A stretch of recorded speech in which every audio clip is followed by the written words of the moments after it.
Hello, this is Dr. Paul Cottrell, and I'm going to be going over the market today. I'll do a video, and hopefully I can describe to you what's going on.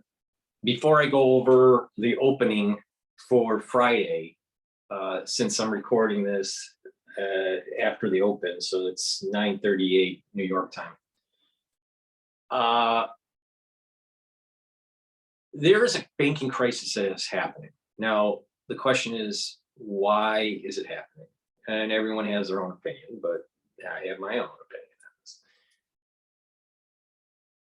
We are having a situation where banks, since the early days of the zero bound with the interest rates, were buying different maturities, but especially, let's say, the end of the curve, the 30-year, 10-year kind of type of maturities, to help finance some of their operations. All right. So how banks work is this: they take depositor money. There's different types of banks. There's investment banks and there's depositor banks and that kind of thing. But a lot of these banks have multiple operations. All right. They have an investment side and then they have a depositor side. All right. And those depositors could be the average person or corporations, right? So, or even nonprofits. So there's FDIC insurance that's typically around $250,000 for an account, right? Now, when a bank gets a deposit, they can loan out that money up to a certain fractional rate. Now, they deposit money. The bank deposits money into the Federal Reserve System to be able to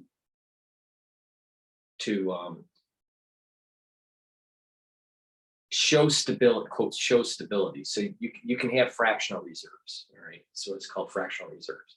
So you can take $1, right? Or let's say $10. Let's use this as an example. You take $10 of a deposit, all right?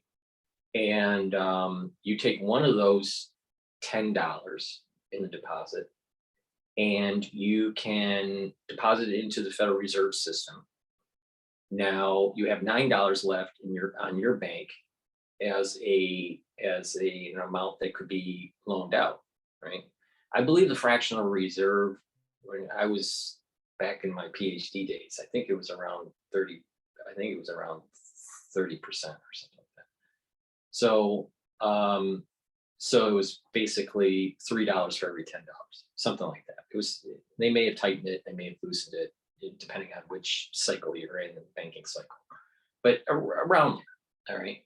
So the bank can, in our example of 1 to 10, they have $9 that they could loan out, right? And they keep on getting depositors. Some depositors bring down their cash. Some depositors put in more cash. As long as things are somewhat steady state, they can continue this loan activity. What happens, and then they're making money on the loan. What happens is that when depositors start flowing funds out, either because you're a startup and you're burning through a lot of cash, or someone ends up, a household gets laid off and they start burning down their savings, or there's a fear in the market and people go to cash and take it out of the banking system, maybe because they're worried that the bank may fail, then there's a run on the bank. So you can have this kind of run on the bank in multiple ways. The typical way, people are fearful, they pull the money out. Another run on the bank could be that the deposits of the companies, the company profile for the deposits are such that many of those companies are going out of business or bleeding through cash at such a rate that your deposit base is shrinking rapidly. This is part of the reason why part of the reason, it's not the only reason, part of the reason why SVB failed. All right. So, okay, so that's one side of it is the depositor base and the amount of money that had to be put into the reserve system to have quote bank stability. All right. Now, when they're investing, when they have assets on their balance sheet, they can have loans. They have loans as assets. They may have some liabilities in terms of loans that they made with other companies, swap agreements, currency exposures, many different things, right? Well, they also have to buy into the treasury market, right? When they buy into the treasury market at a low, when the interest rates were low, they had a very high price. So bonds trade inversely relative to interest rates. So if your yield on the bond, if your yield is high, your price is low. When the yield is low, the price is high. So they were buying at a very high price for many of these different maturities. Well, once the curve started to invert, meaning the front end of the curve, let's say the 1 year or 3 month versus the 30 year or the 10 year. And banks can hold these maturities in two different accounts. A trading account, which has to be marked to market. So at the end of the day, when the price fluctuates, it either grows on the balance sheet or shrinks on the balance sheet. Now, if bond yields are going up, then that means the bond prices are going down. And the ones that are securities that are marked to market for trading securities, in that kind of environment, you are seeing a reduction in your assets, typically. Now, when you have the other account held to maturity, it doesn't have to be marked to market. It doesn't get marked to market. But the problem is that when the bank is in stress, they can't just depend on their normal daily or weekly or monthly trading securities when they need to raise capital for their debt to asset ratios, right? So when they do that, and their maturities are they were bought at a very high interest rate. I'm sorry, they were bought at a very low interest rate and a very high bond price. And they start to try to sell them because they're trying to get cash because of this bleed from their deposit base.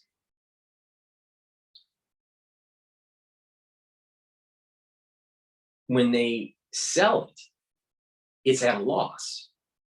So the asset may seem to be $100 if held to maturity, but when they sell it, it's at 85, or let's say 80. So they've lost 20. And then the asset account before the sale showed 100 because it was held to maturity. So you hold it to par. But when they sell it, it's $20 short. So it exacerbated their balance sheet problem. So with SVB, there were 3 things that were happening at roughly the same time.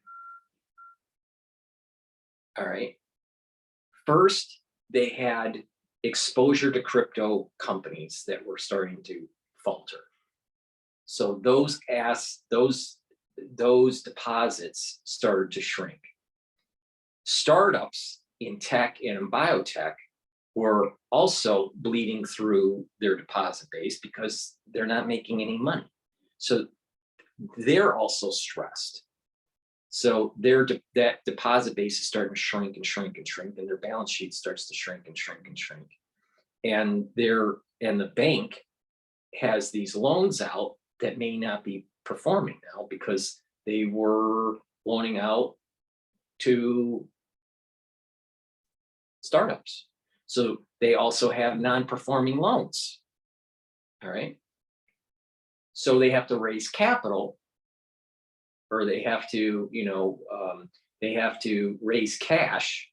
They have to raise cash through their matured security account. The security is held for maturity.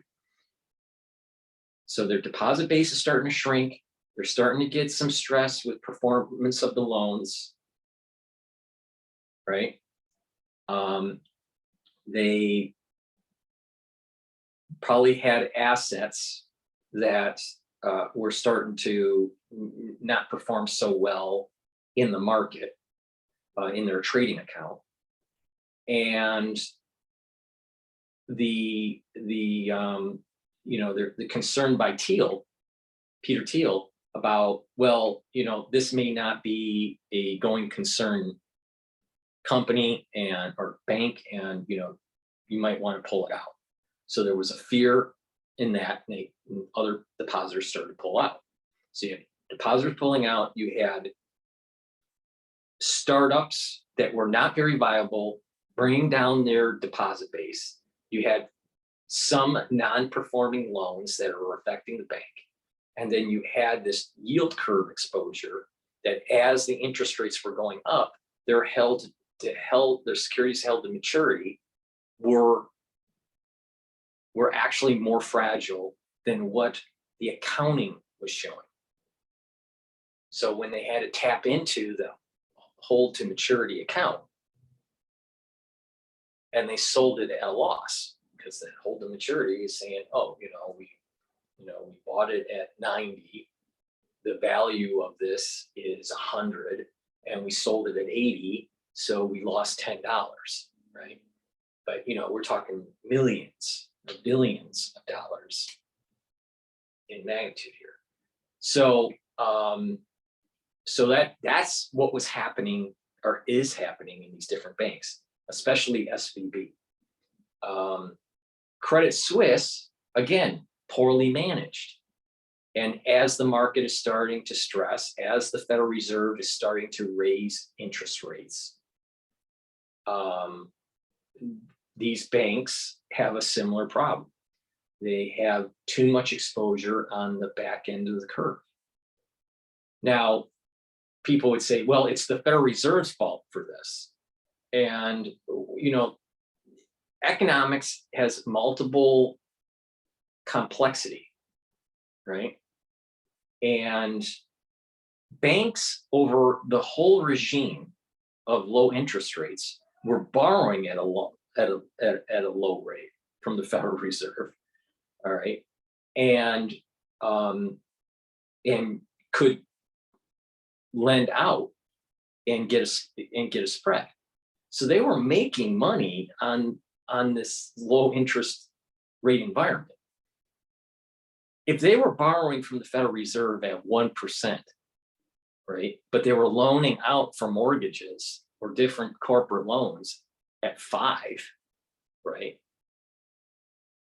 That right there is a 4% spread. They were making money. All right. So to say that the Federal Reserve caused all this, well, what about the time when they were making all this money? So you have to kind of keep this in mind, that it's not just today, it's over this whole arc of quantitative easing and then quantitative tightening. And the bank should have started selling off these held to maturity, longer duration assets years ago, and be more and more exposed to the front end of the curve. And they would have made money, right? Because you got to remember, the interest rates, when you hold something to maturity, it's at a shorter, and it's at the front end of the curve, it's at a shorter duration. So it's like 1 year or 6 months or 3 months, right? And you could have rolled that account into another interest rate. So as the interest rates were starting to go up, you're collecting coupon, and you're taking the principal and re-rolling it in because the interest rates are going up on the front end of the curve, you're rolling interest rates into a lower cost bond and getting yield. So you don't want to do that in a low interest environment, because you're not going to get much coupon by doing that. In a low interest environment, in a low interest rate environment, and the yield curve is positive, not inverted, you're better off being on more of the middle or tail end of the curve. But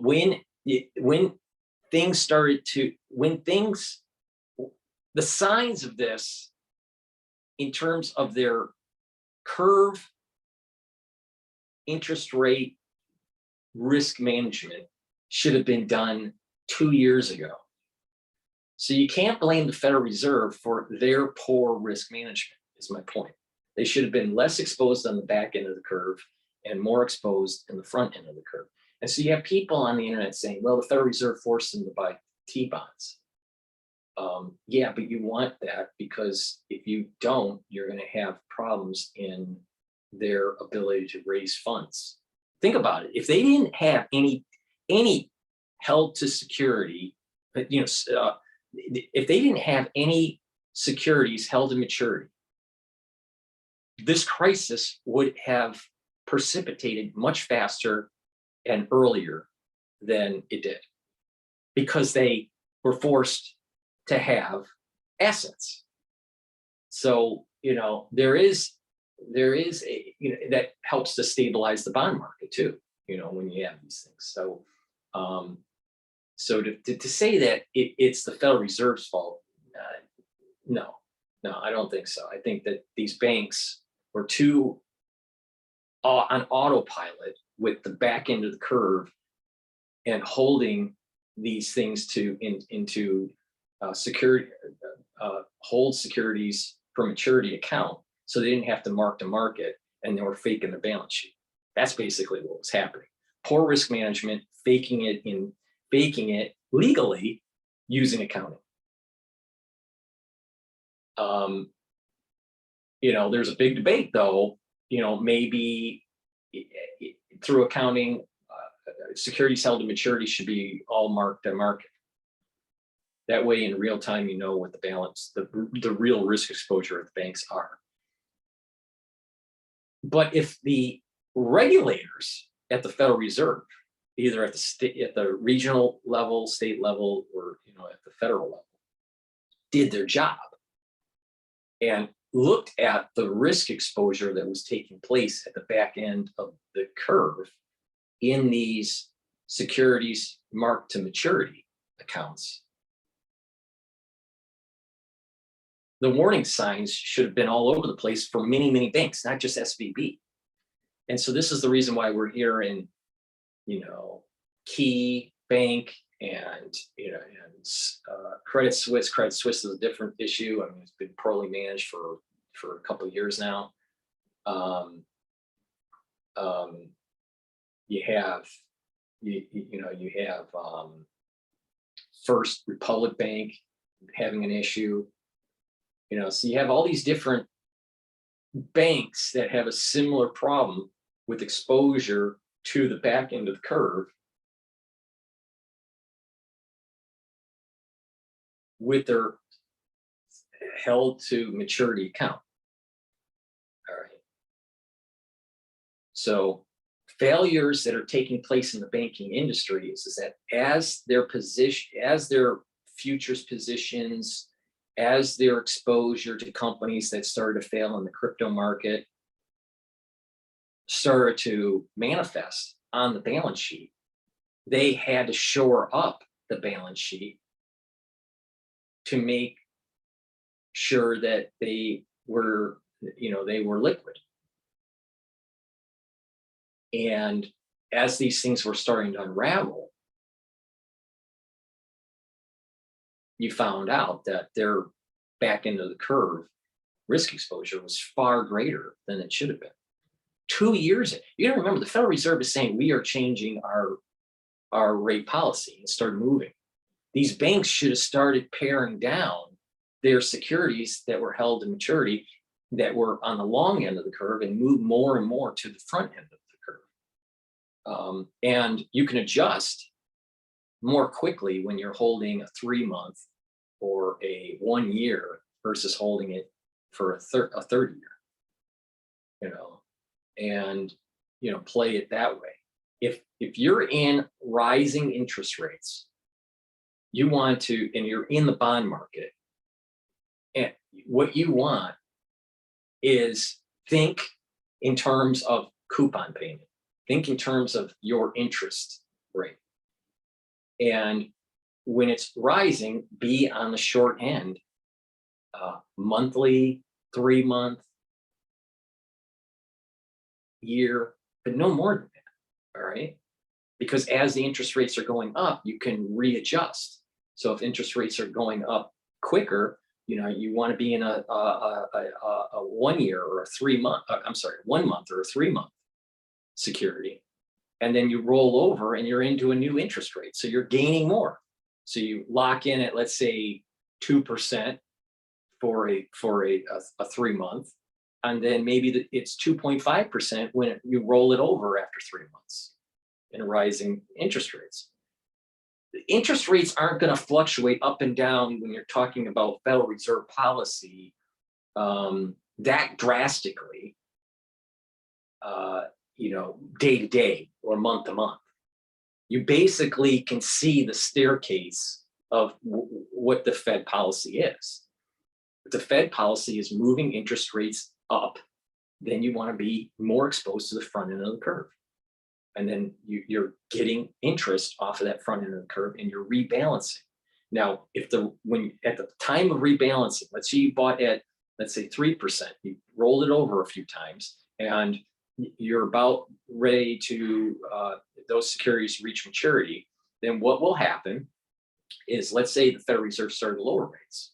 Okay, when you're at that point now, then you can move a little bit closer to the mid of the curve or the back end of the curve, depending on the fluctuation of the interest rates, right? So you're getting a higher interest rate. Now, do you hold that for securities, trading securities for trading, or you hold it for securities for duration, for the whole duration? Hold it for maturity? Who knows? It depends on the environment. But the point I'm making is, in rising interest rates, you want to be able to adjust your exposure quicker. So therefore, you have to have maturities that are shorter duration. When interest rates are high, you want to lock in at a higher rate. So why didn't the bank do this? These banks are poorly managing their curve risk exposure. They were used to borrowing money at a low rate and loaning it out at a high rate. These banks, they don't even want to give you a loan. They don't want to give you a bank loan, a car loan or a home loan or a business loan. They want to give you a credit card loan. Even though it's unsecured, they are charging you 17% or 20% or 15%, much higher than if they were going to charge you a 5%. So they're borrowing at 1, they'll give a credit card out and they'll charge someone 15%. So they got a 14% spread, right? Versus giving a loan out for a house at 5% and their spread's only 4%. So to say that these banks weren't making money in the low end of the interest rate, well, what it is it's a coin. There's two sides of a coin. You can't get everything for free. And these banks were trying to make money through freebies.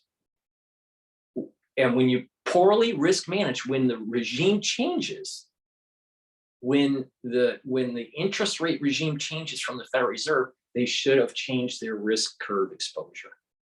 This is the reason why SBV is touted as, you know what, they were more focused on hiring, you know, based not on merit or based on ability in terms of risk management, but based on wokeism.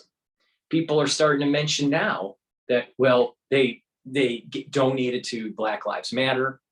I think it was $70 million. They donated to the Democratic Party.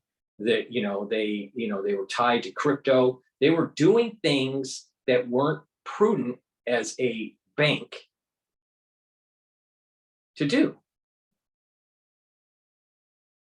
Banks should be boring.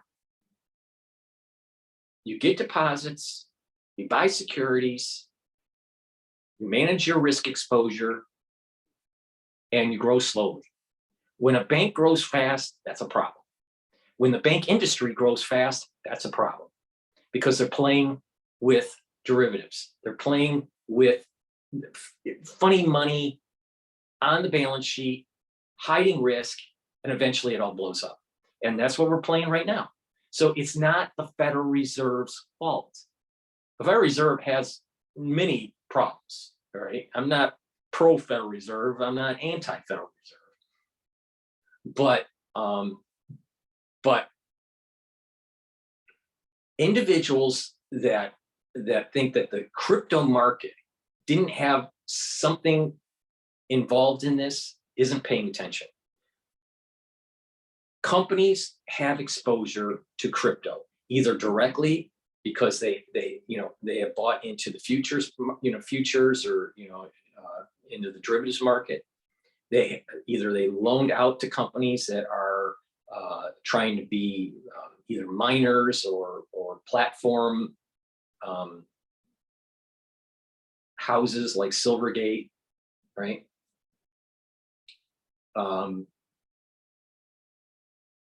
That systemic risk from crypto is another component to this. Now, people would say, well, why is crypto going up? It's because it's a very volatile asset. It's a very volatile derivative. It's a very volatile asset. It doesn't really hold value. How can it hold value if it's fluctuating so much? You know, a true currency has to hold value. If you have fluctuation going up or down, it's not good for the currency. So it's unstable. When these things are unstable, then what will happen is these markets will start to fluctuate and cause a lot of instability. And these banks that have exposure to these different types of traders or companies or whatever, it could blow up. You're talking about, billions of dollars, and it can cause systemic risk. A big company in, let's say, a bank that's tied to crypto ends up failing, right? Those deposits start to leave because they may have been, let's say, a custodian for the different accounts. And now the bank's assets have gone down, but these other liabilities haven't changed. And so they have a mismatch. Their debt or their other liabilities are at a higher percentage relative to their current assets. Bam. Then they have to start to raise capital, get more deposits, sell off some assets to try to stem the tide of lost deposits, or to get money to be able to fund operations. But it's a spiral down because your liabilities can't be brought down fast enough relative to your assets that are going down quicker. So you have these liabilities, your deposit base is starting to go down, you're starting to sell off those securities, but those securities are now that were held for duration are now being sold at before the duration, and they're at a loss. So that speeds the process. Now you have some cash, you pay down some liabilities, but the assets are falling faster than the liabilities. So this mismatch causes banks to fail. Peter Thiel saw this, and this is why he said, get out. All right. But this is not just one bank. This is the reason why we're hearing so many other banks having problems. It's not a Federal Reserve problem. It's a bad risk management problem. These banks made a lot of money when the interest rates were low. But what did they do? They gave money to woke type causes, nonprofits that were actually fraudulent, like Black Lives Matter, donating millions of dollars to help, different campaigns on the Democratic Party.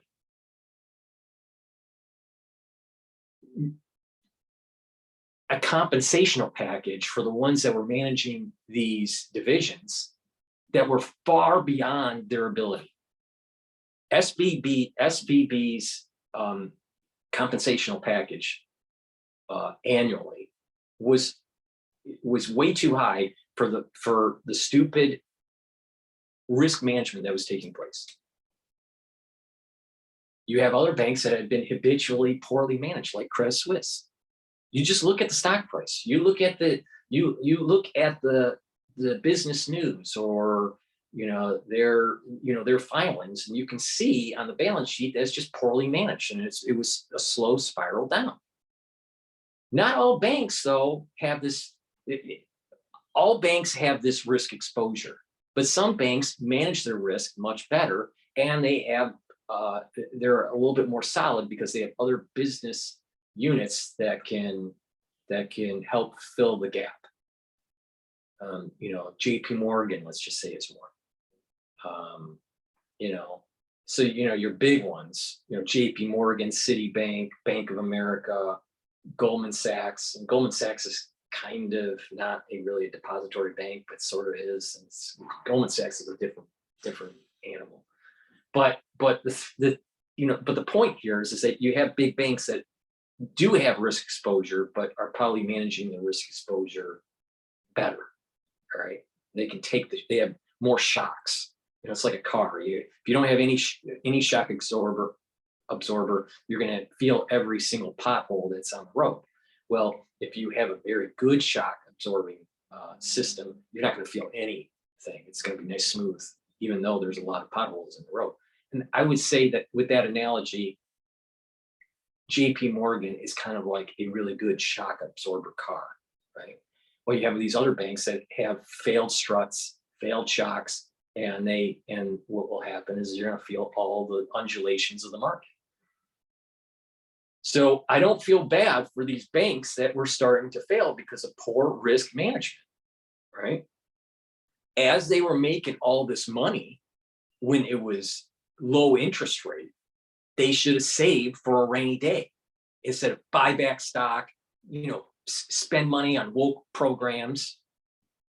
They should have shored up their accounts much better than what they are. So when a bank starts to climb quick, that is a sign that the bank is doing things that will eventually unravel. Will eventually unravel. So we're seeing the great unraveling of these financial markets. Now, unfortunately, this causes instability. It raises the VIX. It brings down the stock market. People start to be fearful. They don't spend as much. They worry about their retirement because they start seeing their 401k starting to go down or their pension going down. And there's a fear that starts to set in, and then a recession ensues. I don't think that this crisis is anywhere near what it was like during Lehman. And I started my whole trading career professionally during that time period. And that was much different because you had a lot of counterparty risk exposure, and you had derivatives that were on derivatives, or that were on derivatives that were unraveling, that were tied to AIG. And you know, credit swaps, and you know, all these counterparty things that were going on that unraveled really quickly because of the mortgage backed security was starting to fail. People weren't paying their mortgages. Whatever was wrapped up in that security, those cash flows were starting to fail. Banks had exposure to those mortgage-backed securities as collateral for other things that they were doing, and everything unraveled very, you know, everything started to go down really quick. It's not like that. This is, I would say that during the Lehman days, it was a failure of understanding risk exposure in the mortgage-backed security market because of all of these fancy derivatives that were starting to be packaged. These mortgage-backed securities that had a lot of non-performing loans packaged in with some performing loans that were graded as investment grade when they really weren't investment grade, right? So that was a big problem. You know, there was just too much exposure in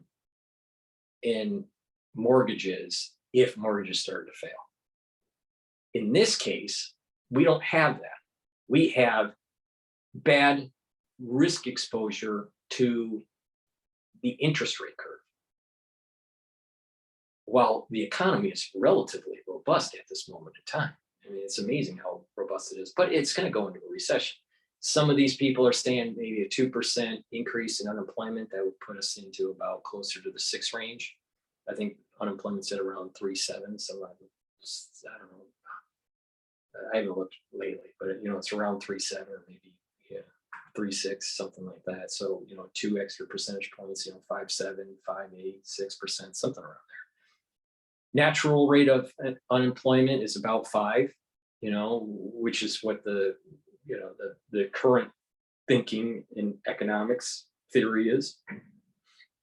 And we've been below normal unemployment rate, you know, for quite a long time. So we're mean reverting to natural, you know, to steady state. So a recession is coming. How bad the recession is, who knows? Now, you know, how do you trade the market? How do you know, with all this knowledge that I've said about interest rate exposure and how the Federal, and how the Federal Reserve is changing its policy. Now, why is the Federal Reserve changing its policy?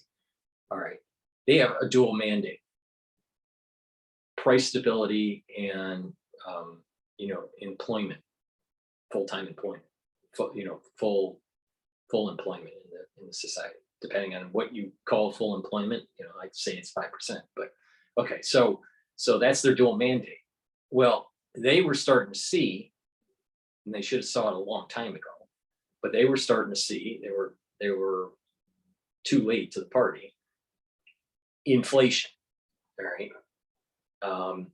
Janet Yellen, in her famous speech saying that it was transitory when she was in front of Congress, failed to realize that it was not transitory. It was really baked in, and it's sticky, and it's starting to become more and more sticky. So the Federal Reserve has to raise rates to crush inflation. Now, for the ones that are saying, "Oh, the Federal Reserve's all at fault and they're raising the rates," blah blah blah. All right, you know, again, a system has balances. You know, there's multiple parties involved. There were a lot of people during the early, before Lehman days, you know, in 2004, 2005, they were taking out loans that they should have never took out.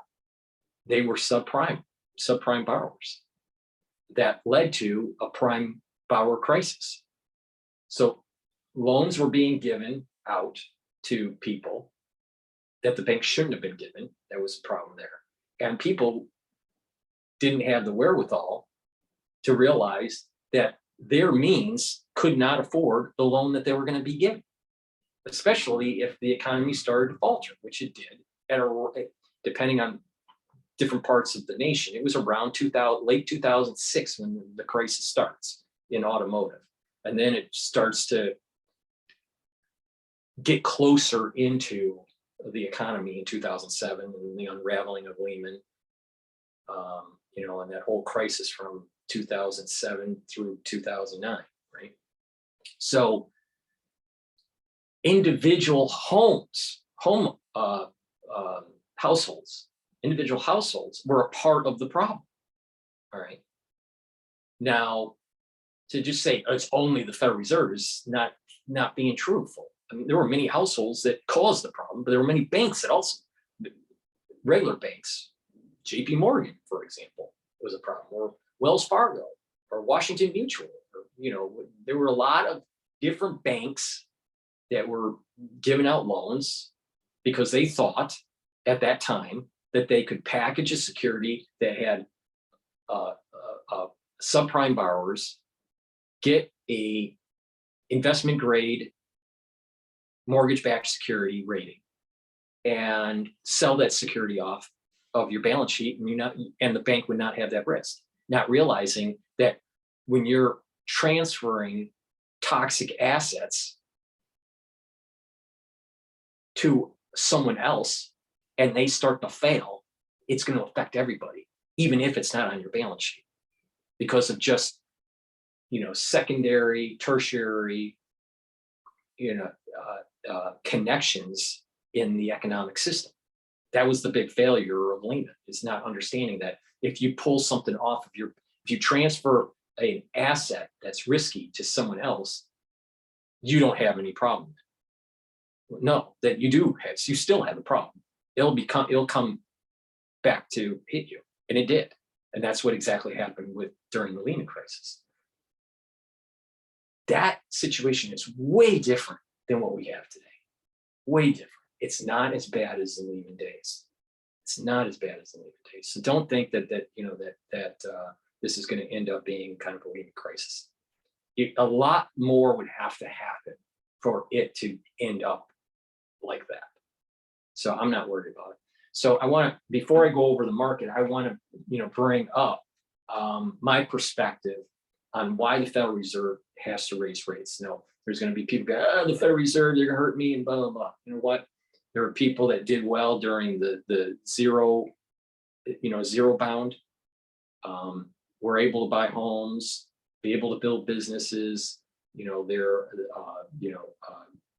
incur debt at a lower rate, at a lower interest rate. Well, again, when interest rates start to go up, you need to manage your risks at the household level and at the bank level. The Federal Reserve has to crush inflation. All right. Now, people are saying, well, the Federal Reserve, you know, caused the inflation by the quantitative easing. All right. You know, and there's that big debate between Hayek and Keynes on do you intervene or not intervene, right? Inflation is going up. It has to be stopped. To stop it, you have to raise rates, and eventually you get some sort of contraction in the market and prices stabilize. That has to happen. On top of it, even more important than that in price stability, even more important is to make sure we do not, as a country, make the same mistake as the Japanese. The Japanese went to zero bound. We went to zero bound during Lehman, all right? The whole Lehman crisis and all quantitative easing, that was zero bound.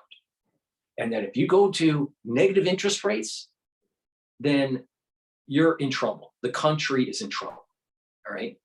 We need a buffer. In terms of the interest rate, we need a buffer to make sure that we stay away from zero bound. The BOJ, back during the days when the big crash in Japan happened, you know, this is like 90, I want to say 92 or so, maybe 94, I think it was 92. And the spiral down, Japan never got out of that and has always been in high debt. I mean, I think it's like 250% of their GDP or something like that, maybe close to 300%. of their GDP. We're approaching, I think, 120 or 130. You know, that they have high debt to GDP in Japan. They have low interest rates, and that they have to, you know, as they were trying to get out of that regime, they had the same problem. Banks bought samurai bonds, right? Their bond market at low rates. And then as they were trying to raise the rates, the banks started to falter again, right? America needs to raise the rates and take the pain. And there's going to be banks that fail. There's going to be banks that are merged with larger banks, but we have to get out of zero bound, because if we don't get out of zero bound, then we are going to be always on the verge of going to negative interest rates. What does negative interest rates basically mean? If you are a security holder, or not security, let's say if you are a depositor at a bank, okay, and you have $100 in the bank, and you go at, let's say theoretically at zero interest rates, all right, you don't get any money on your deposit, all right? But if you go into negative, right, if you go into negative, you're giving, let's say negative 1%. You're giving every so often a negative 1% to the bank. The whole central bank system starts sucking money away from the people. That's what that means. You cannot go zero bound. You got to stay away from it, because if you stay away from zero bound, you lower the chance of going negative interest rates. And this is the reason why you start hearing all these problems that were going on in Greece during the whole crisis right after Lehman, and all the fluctuation that was going on in 2010. I mean, I traded through that, so I know very well what the hell happened. All right. And you had certain regions going zero, or negative, going negative on you know, some of their bonds, and you know, and their rates and stuff. So you do not want to go negative. All right. We had a very short negative situation in the futures market in oil during Trump, where it went to negative 20. That means that people were paying, if you were a holder of oil, barrel of oil, you paid someone $20 to take it instead of collecting $20 and giving it. All right. That's what that means. Everything gets inverted. So people that understand, let's say, differential equations, when you look at a differential equation, there's surface, and there's positive topology, and then there's negative topology along a zero line. So you have a zero line, and you have like a mountain and a valley, right? When it comes to interest rates, they need to be above the zero line, the mountain area, the differential, right?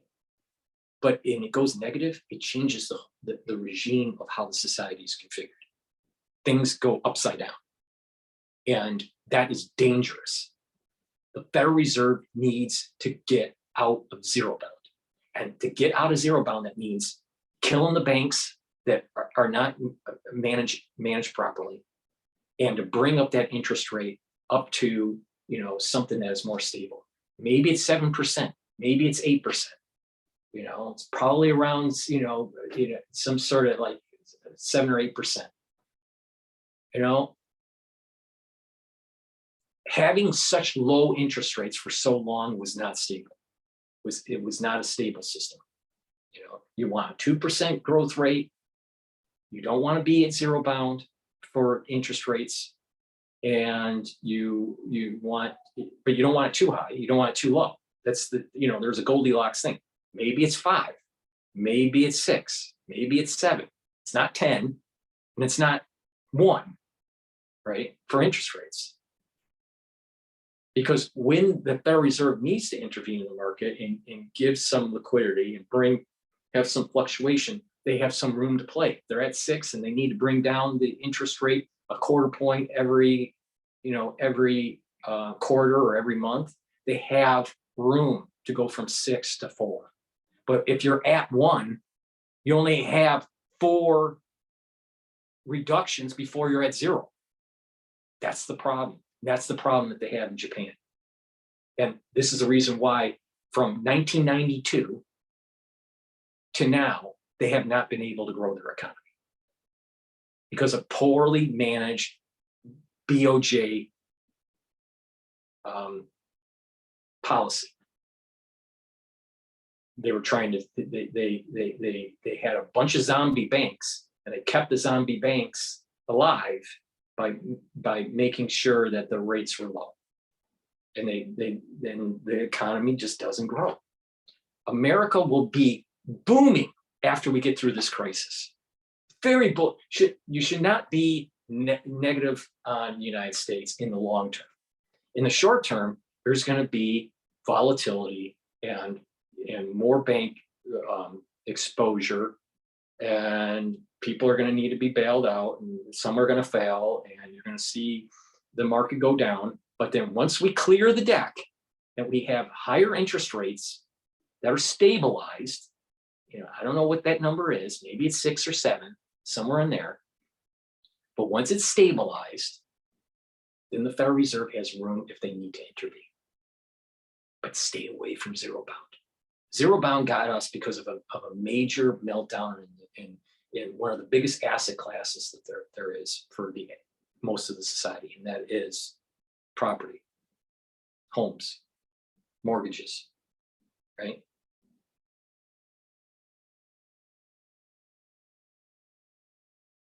Now, by bringing that interest rate up, even though it's causing pain, in the long term, the country is going to boom. It's going to boom. So, but how do you play this? So that's the reason why the Federal Reserve is doing it and why they need to do it. They need to stop the inflation, but more importantly, they need to make sure that they don't make the same mistakes that Japan did. Because if we give in and go back down to zero bound, this country is fucked. It won't fix itself. It fell into the trap that Japan's in. So the banks cannot wag the dog. The Federal Reserve needs to control the banks. The Federal Reserve needs to move to basically say the inflation rate is too high. Interest rates have been too damn low. Banks, you need to manage your risk better, and the economy will flourish in the long term. If we don't do that, we're going to have the same problem that they have in Japan. Zero bound central banks are a catastrophe. Okay, so with that said, let's do a market cap.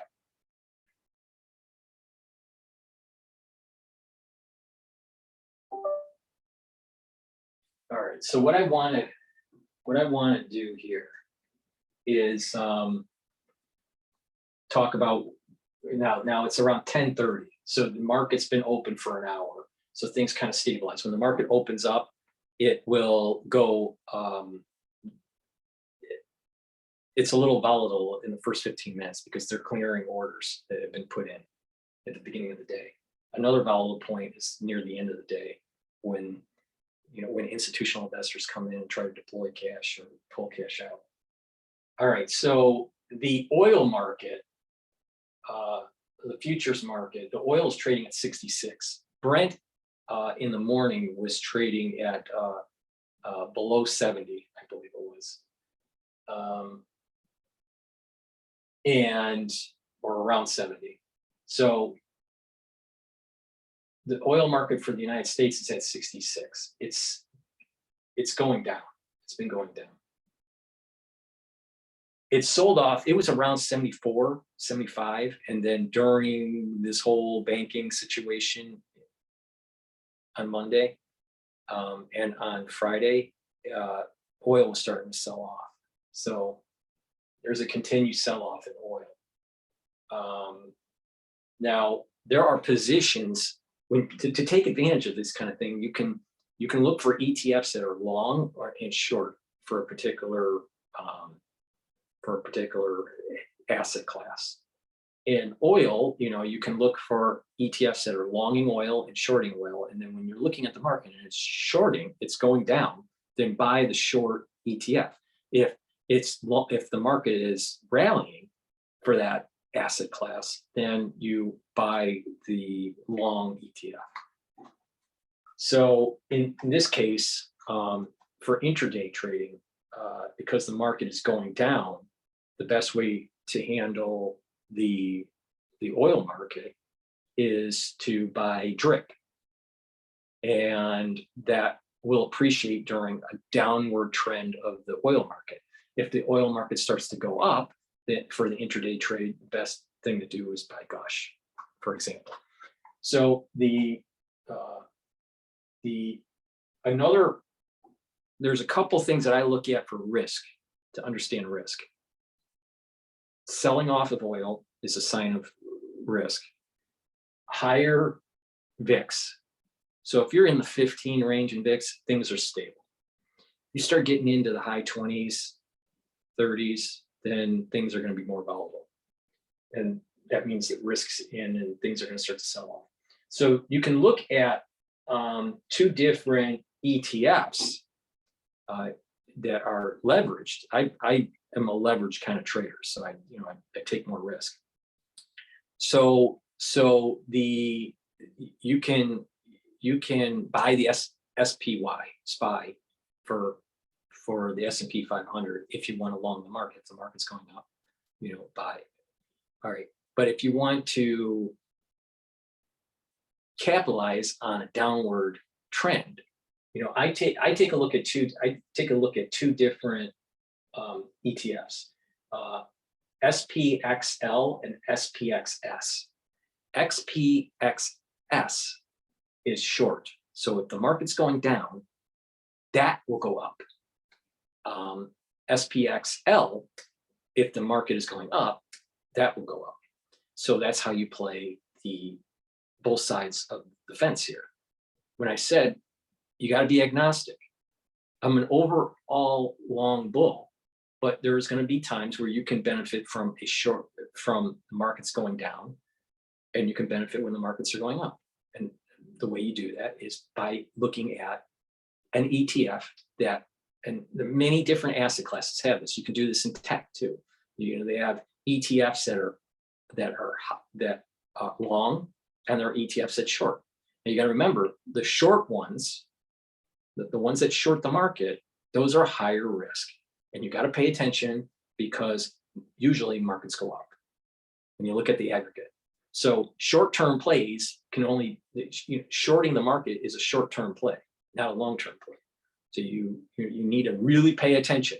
If you're a passive investor, just buy on the dip. Buy SPY, buy on the dip.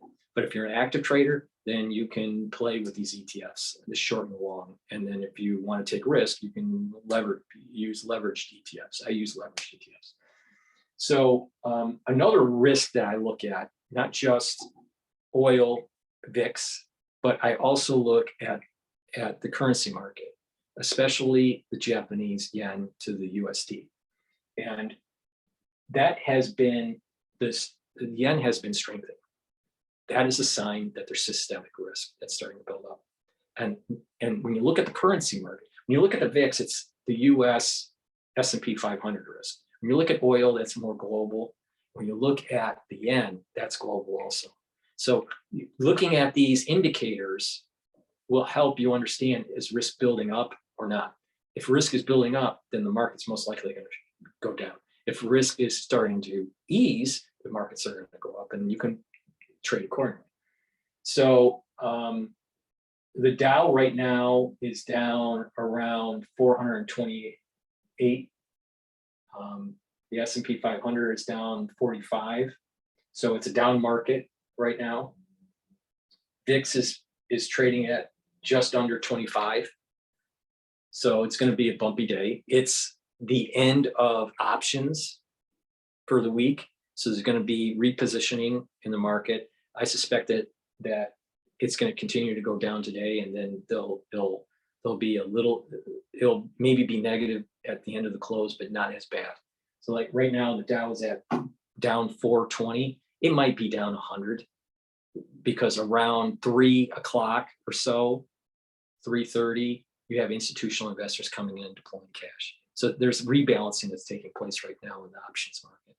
So it's probably going to be a down day today at the close. And hopefully you'll learn something about how to take advantage of this and what is going on. You got to look at trading. There's opportunities there, but there is also investing. So there's the difference between trading and investing. When you're going back in and out of these ETFs, like I was saying, long and short, that's trading. That's not investing.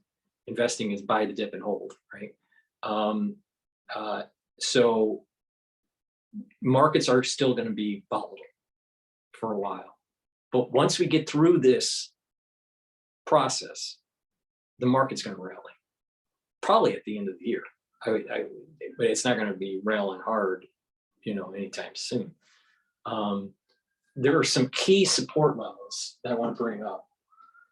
There's something called Fibonacci sequences, which can give you an idea of support levels and resistance levels. The theory is that the whole universe is a Fibonacci, it's built on a Fibonacci, and that there are, even though things may seem distant, they're all connected. And it's dealing with spirals and golden ratios and that kind of thing. So if you take a Fibonacci sequence, there's short Fibonacci sequences and long Fibonacci sequences. So that means that the short one is embedded in the long one. And there's almost an infinite number of Fibonacci's within Fibonacci's. The two Fibonacci sequences that I'm looking at with the S&P 500 is the Fibonacci sequence of the sell-off during COVID to the height of the S&P 500. There's a Fibonacci sequence there, and then there's also a Fibonacci sequence to the height of the S&P 500 all the way to the low of 2015. The reason why I use 2015 is that there are individuals that are long-term investors, and so you're trying to capture some of the behavior of a long-term investor versus a more short-term investor. So there's these support levels and resistance levels. So in the S&P 500, the short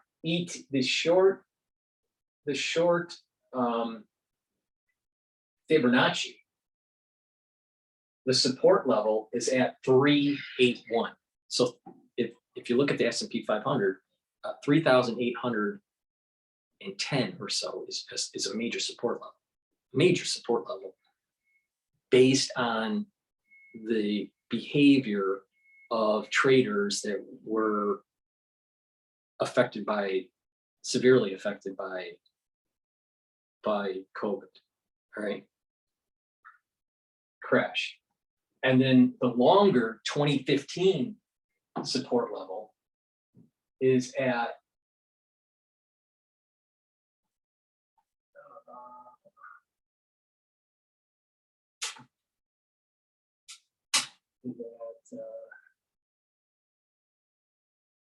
yeah, 365. So 365 is a major support level. So, and we're trading at 390. So the market could go down to 365, all right? For the S&P 500, 365 for SPY. SPY is the ETF for the S&P 500. So 3,650 is a major support level. It should not break that. It might break the support level from the smaller Fibonacci that is at the, about the 380 mark, okay? So, and it did bounce off of the 380 mark.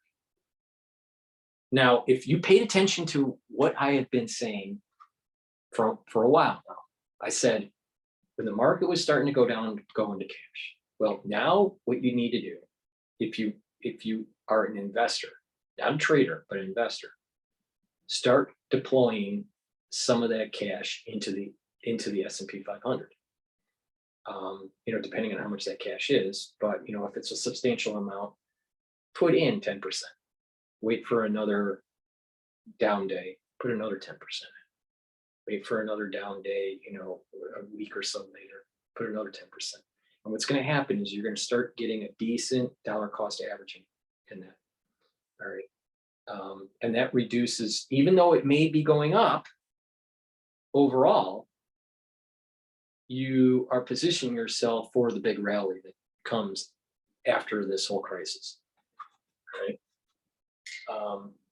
So just keep in mind that when the market does start to fall, major support level at 3,650 on the S&P 500.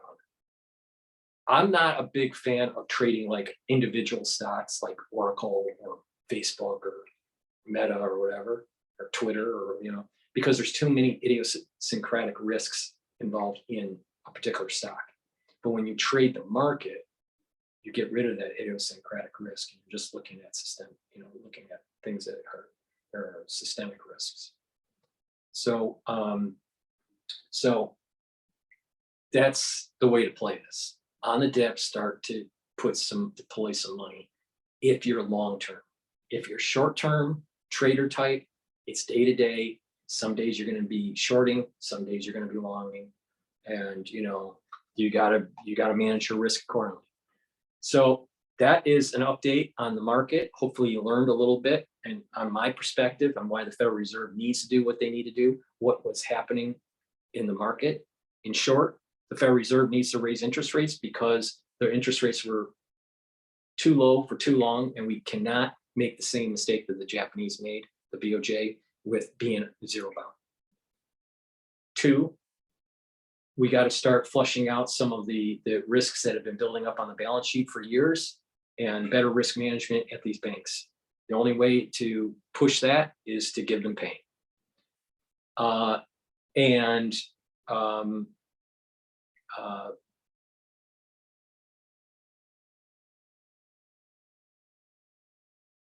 The market is going to have fluctuation.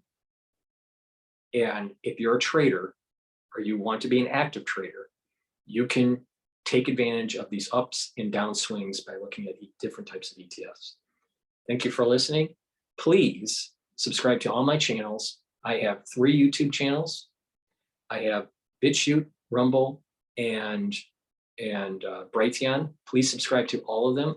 All the links are in the description of this video and all my videos. And please support my work by donating. Go to my website, the-studio-reykjavik.com. Donate on PayPal. You can donate on Stripe. You can also buy me a coffee. The links are in the description.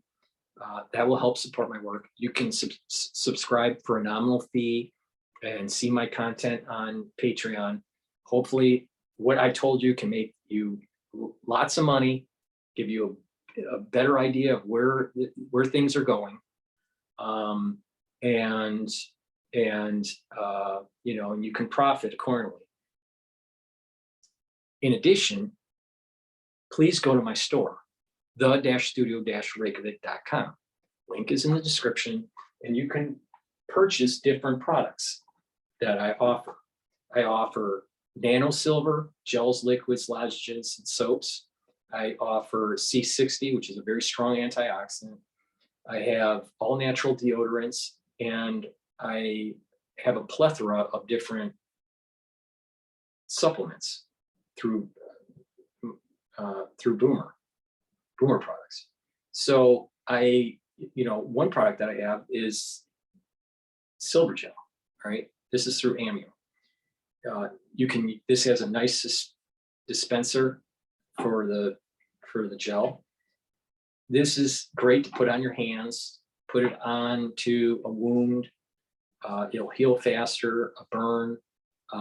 It will neutralize pathogens on your skin, stay on your skin for about 5 hours. You can put it on your face. You can put it in your nose and around your lips and stuff. This will neutralize pathogens, help heal your skin quicker. If you have a burn or abrasion, it will heal it much quicker. It'll heal about 20 to 30% faster. Now, I also have a lot of different supplements. One supplement is omega-3. You need omega-3 to help with cardiovascular health, to help control your LDL, to help to reduce the chances of building a plaque. And the way to do that is take different types of supplements.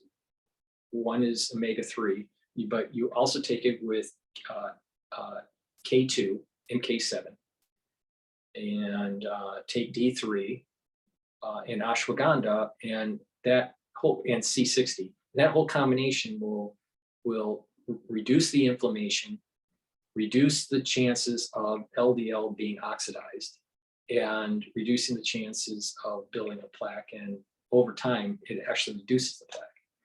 The ashwagandha controls the inflammation and controls your blood glucose levels.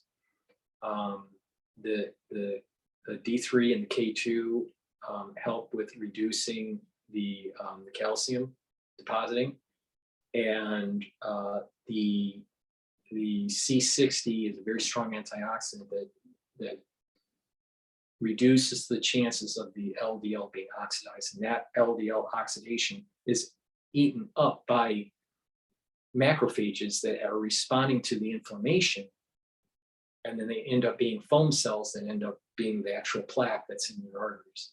So pay attention to what I'm saying, and you can reduce cardiovascular disease. Another thing that people need to start purchasing is digestive enzyme complexes to help break down properly proteins, carbohydrates, and fats. A lot of people don't have a really good gut biome, but by taking the digestive enzyme complex that I offer, and also taking the pre and probiotics that I offer on my store, you will get a better gut biome, better metabolism. And when you have better metabolism, you'll have more energy. And the whole idea is that by having more energy, your body is healing, your immune system is getting stronger, and you're getting to a better homeostasis, and then you're going to actually age slower. Another thing that is really important is to make sure that you're getting enough magnesium and zinc. And have this in your house. If you start to feel, take this every day, but if you're starting to feel a little sick, maybe a cold coming on or whatever, take another one, and that extra zinc is going to help support your immune system and try to fight what that cold that's coming on. In addition, I have a vitamin B complex. So in this bottle, it's B1, B2, B3, folic acid, and B12, some B5 also. So this is important for metabolism, right? But not just that. If you don't have enough B12, what will happen, especially when you get older, neurons will start to not be as active, especially in the spinal column.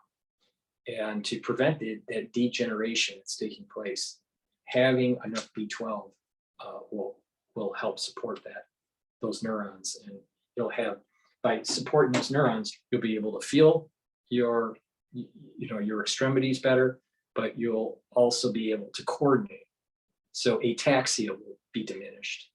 You'll be able to sense vibration better. You'll be able to perceive your three-dimensional space better. Proprioception is the term. And balance. So taking B is really good for metabolism and also for neural health. And I offer C60 in 2 ounce, 4 ounce, and 8 ounce configuration in coconut or an avocado. C60 is a buckyball. It's 60 carbons, and it sucks up the reactive oxygen species that causes cellular damage. When you reduce that, you are slowing down the aging process, and you're giving your mitochondria the environment to heal, to get better, to produce ATP, to have more energy, and to have better cellular health and metabolism. When you have that, then what will happen is that you will age slower. People that age, a big part of their aging process is the diminishing of mitochondria or the health of their mitochondria. So by taking C60, not only are you improving your cardiovascular health by reducing LDL oxidation, but you're also changing the stress in the cell, reducing stress in the cell, and allowing for mitochondria to be more prevalent and more robust for cellular processes. And when that happens, then you won't have these necroses that are taking place and this aging and senescence that's taking place in the cells. You'll have more energy, and through more energy, you'll age slower. So C60, what I do is I take a teaspoon of it a day. This, you just take a dropper of this a day. This is the 2 ounce. I have a 4 ounce and an 8 ounce bottle. So at different price points, but it's important to, this is $60. You take this every day or every other day, depending on what you can afford. But taking it regularly is going to reduce that stress, that oxidized stress as a reactive oxygen species. By doing that, you are healing your body, improving your immune system, improving your mitochondria, reducing the stress on the cells at the cellular level.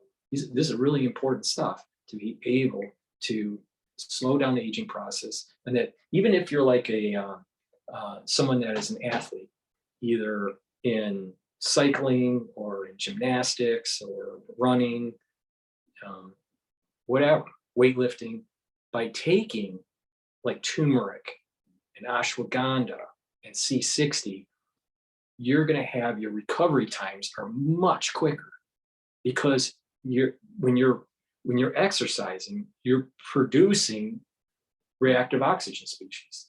Well, you take C60, it's neutralizing that. Vitamin C also is important to take, but in terms of reactive as an antioxidant, vitamin C is not as strong as C60. C60 is thousands of times stronger than vitamin C in terms of antioxidant. Vitamin C is important for your skin, and important for different metabolic pathways. But C60 is a very strong antioxidant that will help with your recovery time. The turmeric will bring down that inflammation, and the ashwagandha will bring down that inflammation and control your glucose levels. So if you're an athlete, you only do the C60, turmeric, and ashwagandha protocol, you're going to see recovery times much quicker. So that's something to look into. So I offer a lot of different products in my store. Again, nano silvers. I have toothpaste. It's the best toothpaste that you can get. All right, it's a nano silver toothpaste, no fluoride. It will whiten your teeth, freshen your breath, reduce pathogens, and because it is such a good toothpaste, it's going to reduce cardiovascular disease. Because a lot of cardiovascular disease can manifest itself by improper oral health. So, purchase a few tubes of toothpaste and try it out, and you'll say, "Oh my God, Paul, this is definitely the best toothpaste that I've ever had." I also have Clarity Factor for ones that have jobs that are very demanding and you need clarity in terms of your thinking, or you're in school or whatever. Take Clarity Factor. I take it twice a day, and you're going to notice that you have more energy, mental energy, and your neurons are firing at a faster rate. You can focus much better. It reduces that brain fog that a lot of people have been talking about. So this is a way to improve your health, slow down aging, and help support my news coverage. Thank you for listening, and have a nice day. And oh, by the way, I think what I have said about the market And what I can offer you in terms of trying to slow down aging and improve your immune system is far better than anything that Alex Jones has said recently about the market. All right. He's somewhat of a clown. He's somewhat not as knowledgeable as he thinks he is.